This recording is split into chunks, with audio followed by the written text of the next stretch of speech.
But he also said that he wasn't there to change the law. Matthew 5:18 and 19 talks about it's right at the very beginning of the Sermon on the Mount, that not a jot or tittle of the law will be changed until heaven and earth have passed away, and that anybody who breaks even the least of those commandments will be the least in heaven. Jesus' message in there in no way says, hey, we're going to toss out the Old Testament. What the fulfillment of the law traditionally was, you no longer have to sacrifice animals. God is basically, even though he enjoys the smell of burning blood, he's over that, and you don't have to keep making those sacrifices because this has been made for you. But the moral instructions don't change, and there's no indication in the New Testament that the laws pertaining to, for example, killing witches or homosexuality or slavery were changed at all. And the Bible blatantly, clearly advocates slavery, tells you who you can enslave, how much you can pay for them, and how much you can beat them. That's never trumped in the New Testament. If anything, it's made worse. In 1 Peter 2:18, there's an instruction there for slaves to obey their masters with respect, particularly if the masters are cruel. Now, this sort of soft apologetic that modern Christians seem to have of, oh, Jesus is all about love your neighbor as yourself and love one another, and we got rid of all that old stuff. It's hogwash. It's nonsense. The idea that we can just chuck aside the Old Testament, not only does it chuck away any potential claims of prophecy that support your New Testament, it chucks out the entirety of the moral law. It's pick and choose. It's a recent invention. Religion, right? And it's fine if that's what somebody wants to do.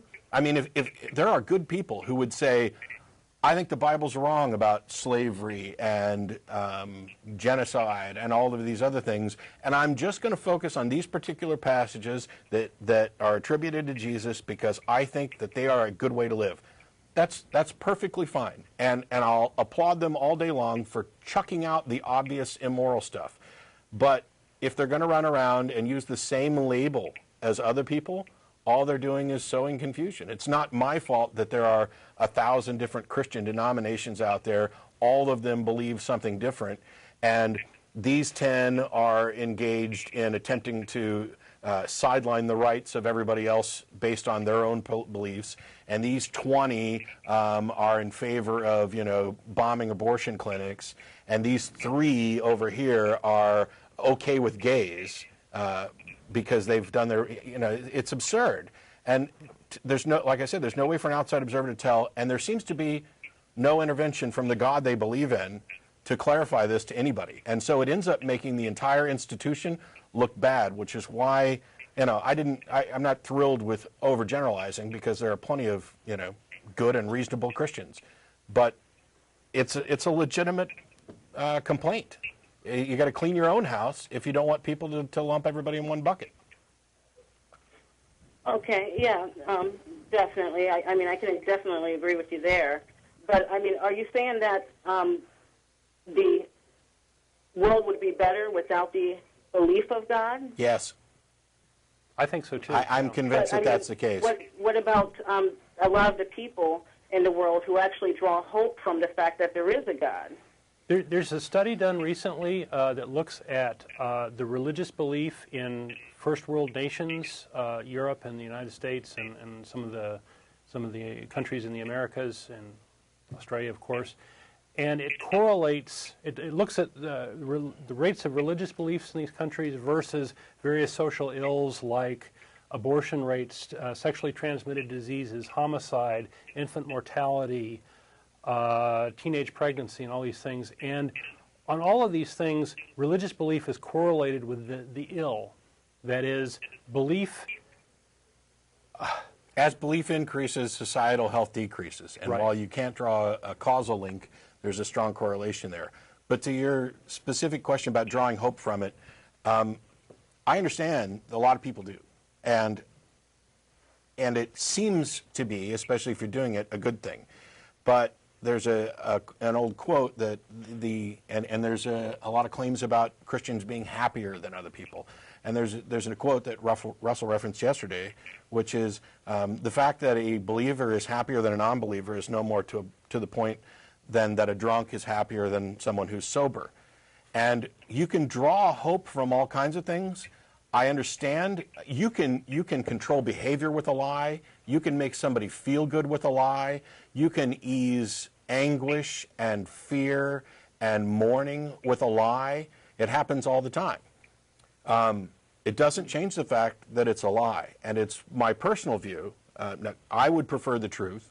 I would also, by and large, prefer a world that prefers the truth. I would not make any attempt. But to kind of quote A Few Good Men, some people can't handle the truth. Maybe. I don't buy that. I don't buy that.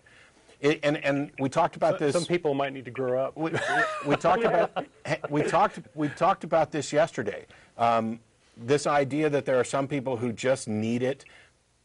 It may be the case that. I mean, not to get too personal, but like an example. I mean, my father being, a veteran of many wars and retired. I mean, at one point, really just wanted to put a bullet in his head.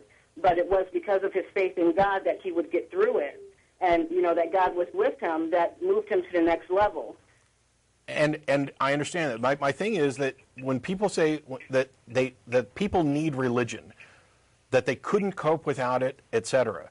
The reason I think this is some people. Sure. It's the huge excuse that there are some people who need this. I think that is a fundamental lie. And the truth is that in much the same way that I can't build a car engine because I haven't been taught how to do it, so I need to rely on my mechanic, that's the same argument that people are using with respect to religion. And instead of giving them the religion that seems to do something for them, in this case it's not like a mechanic because it's not actually doing anything, it's just telling you it did something.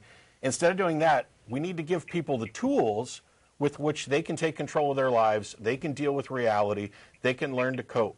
Make better decisions. I think that truth is always going to be preferable to fiction. I do not deny the fact that lies can be used to positive conclusions on occasion. I just don't like them. It's just fraught with manipulation. Anything else? No, that's everything. It's really been fun talking with you guys, and I'll definitely be watching your show. Thank you, Joanne. Thank you very much. Thank you. You're welcome. All right. Bye. Roy in Atlanta, how are you? Oh, good. How are you guys? Good. In regards to your a caller previously said something about how people used to believe in magic and the Native Americans and such. Mm-hmm. Well, there's a new Jack Chick's tract where he's talking about werewolves and Indians, and it's kind of funny. Yes. Yeah, for our readers or our watchers that don't know about Jack Chick, he's a kind of a crackpot publisher slash religious nut who publishes these little religious tracts, and they're called Chick tracts, and they're over the top a lot of the times, and they're fun to laugh at because they're a hoot. They make all sorts of crazy claims and these sorts of things, and so you collect these things, or you've seen a bunch of them, or what? No, I've seen a couple, and I've read through most of them online. He puts them up online. Mm-hmm. But there's some good parodies out there too. Oh yeah. As if it needs parody. I don't really have much to add, but there is a new documentary, it's like a couple years old, called God's Cartoonist, the comic crusade of Jack T. Chick. Yeah. Oh, okay. And you can just Google it, and it's like an hour or 20 minutes. It's a documentary? Yeah, it talks to people who have collected them over the years, and the Reverend Yvonne Stang from the Church of the Subgenius. Okay. It's a cool... yeah, that's fun stuff, too. All right, well, thanks. Cool. No Thanks a problem. lot, Ray. for calling. All right.